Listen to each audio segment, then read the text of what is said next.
नमस्कार, स्वागत है आपका हमारे चैनल पर। थोड़ा आज गले में दिक्कत है, लेकिन मैं कोशिश करूंगा कि आपको जो भी पढ़ाऊं अच्छे से पढ़ाऊं। आज हम बात करेंगे यूरोप की दो नदियों की, जो बहुत ज्यादा चर्चा में है। क्योंकि यूरोप में नदियों से ही अधिकतर जो है सामान की आवाजाही की जाती है। एक हो गई डेन्यूब नदी जिसकी हम बात करेंगे, दूसरी हो गई राइन नदी। दोनों को हम अच्छे से समझेंगे पेपर के लिहाज से, बिल्कुल स्टेप बाय स्टेप मैं आपको बहुत अच्छे से याद करा दूंगा।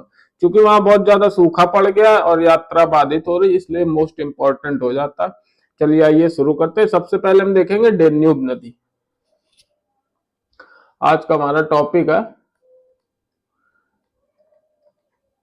Danube river. इसे हम आराम से समझेंगे। पहले हम इसका मैप बना देते हैं ताकि आपको दिक्कत ना हो।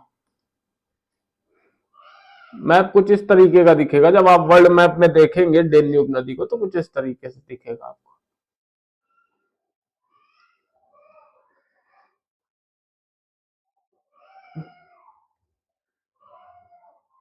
फिर ये जाके सीधा, ये इसका एंडिंग पॉइंट है। ये कौन सा सी है अभी मैं लिख दूंगा। ये जिस,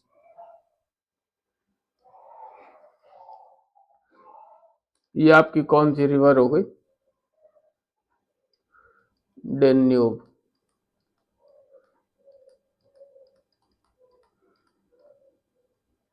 ये आपकी हो गई डेन्यूब रिवर। इसके बारे में हम समझेंगे पूरा स्टेप बाय स्टेप। अच्छा, इसका मुहाना कहाँ है? जर्मनी के ब्लैक फॉरेस्ट में। यहाँ मैं लिख देता हूँ,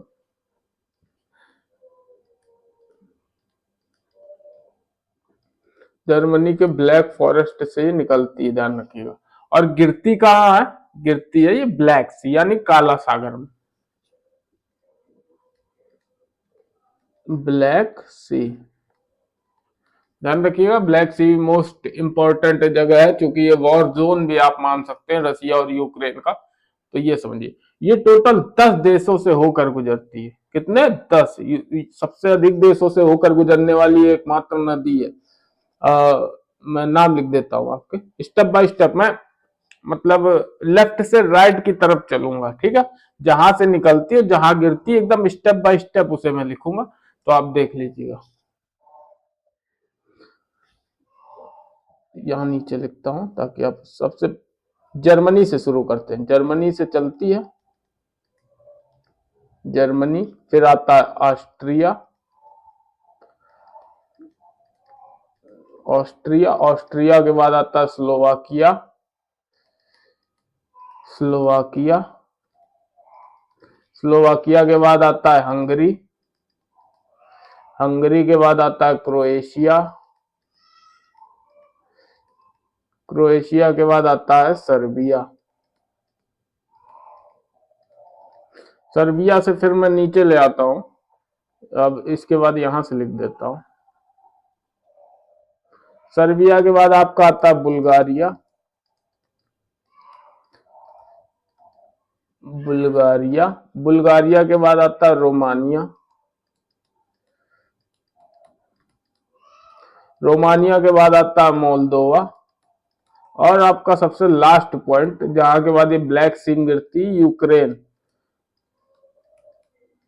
टोटल 10 देश हो गए। इन्हें मैंने लेफ्ट से राइट के क्रम में रख दिया, तो आप ध्यान रखिएगा।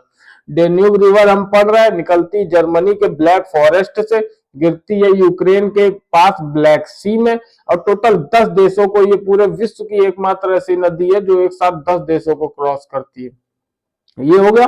अच्छा, इसकी एक खासियत और है, ये 10 देश जो हैं, जर्मनी के बाद ऑस्ट्रिया, स्लोवाकिया, हंगरी और क्रोएशिया, ये इनकी राजधानियों भी इसी नदी के किनारे। तो ये ध्यान रखिए, टोटल 4 राजधानियां मैं नदी के किनारे लिख देता हूँ राजधानी को। तो सबसे पहली आपकी आती है वियना, वियना यहां पड़ेगी।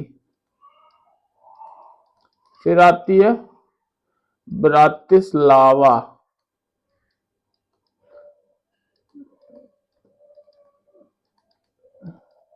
ये किसकी राजधानी है? तो स्लोवाकिया के। अब आती बुडापेस्ट, बुडापेस्ट किसकी राजधानी?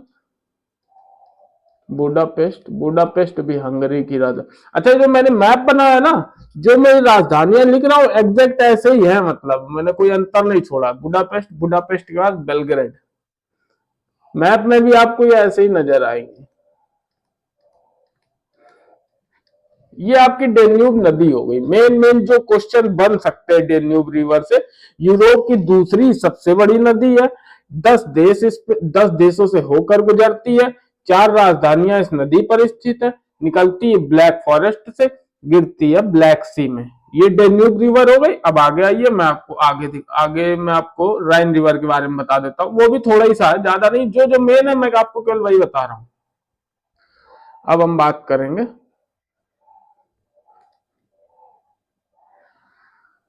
राइन रिवर के बारे में। राइन रिवर इसलिए भी इंपॉर्टेंट है क्योंकि ये बहुत ज्यादा यातायात में प्रयोग की जाती है। यातायात में इसलिए प्रयोग की जाती है क्योंकि जहाज मालवाहक जो जहाज होते हैं, इसी नदियों के किनारे बहुत सारी फैक्ट्रियां स्थित है। तो वो जो मालवाहक जहाज जो बड़ी बड़ी मशीनरी या फिर और भी इक्विपमेंट इस फैक्ट्रियों तक पहुंचाने के लिए इसी नदी का प्रयोग करते हैं।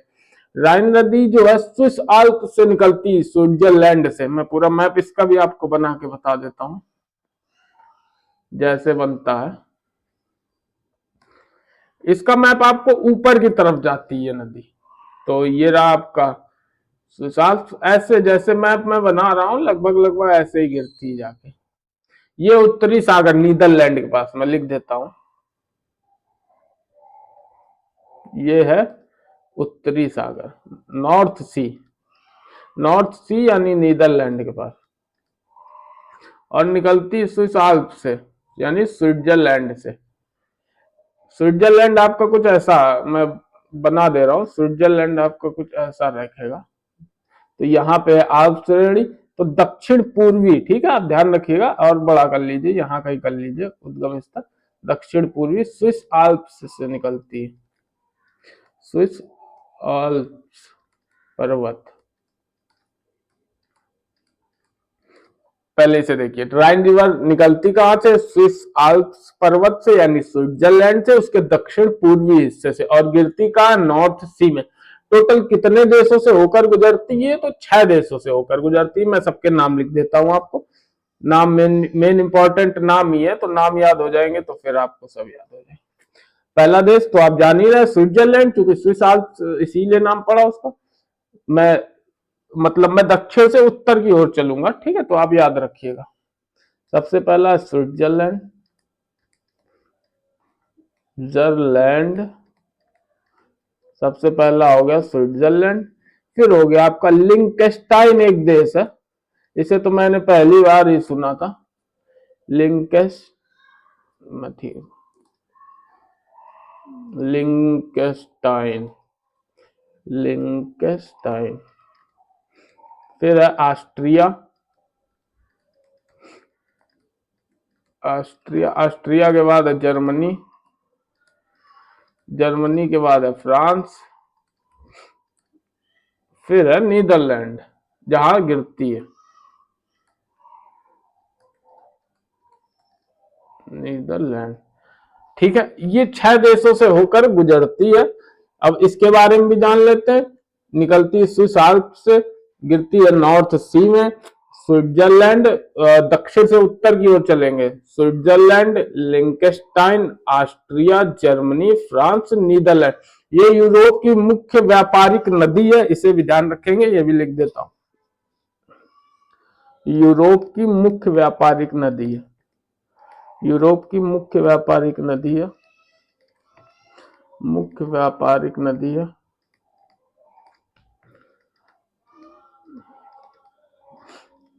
अच्छा, ये सूख क्यों रही है? इसका प्रमुख कारण है जलवायु परिवर्तन। हमें ये भी समझना होगा, यूरोप जो अभी तक मजा लेता था केवल दूसरे देशों का कि ये देखिए बर्बाद हो रहा है, अब वो स्वयं भी समस्या झेल रहा है। और जैसा कि हमारे विदेश मंत्री ने कहा था, यूरोप को ये लगता है कि यूरोप से प्रॉब्लम वर्ल्ड प्रॉब्लम है, और जब वर्ल्ड की प्रॉब्लम, नॉट यूरोप प्रॉब्लम, ऐसा उनका वक्तव्य बिल्कुल सही था। अब यूरोप को समझ में आ रहा होगा कि जलवायु परिवर्तन पे जो उसे काम करना चाहिए था वो नहीं कर रहा था। अब हो सकता है तत्परता दिखाए। राइन रिवर जो कि यूज होती थी बढ़िया, मतलब यातायात के लिए, व्यापारिक मार्ग था, अब वो ठप पड़ा। डेन्यूब बताया जाता है कि सेकेंड वर्ल्ड वॉर के पोत जो डुबाए गए थे वो तक बाहर दिखने लगे। आप ये समझ लीजिए, जल स्तर इतना कम हो चुका है।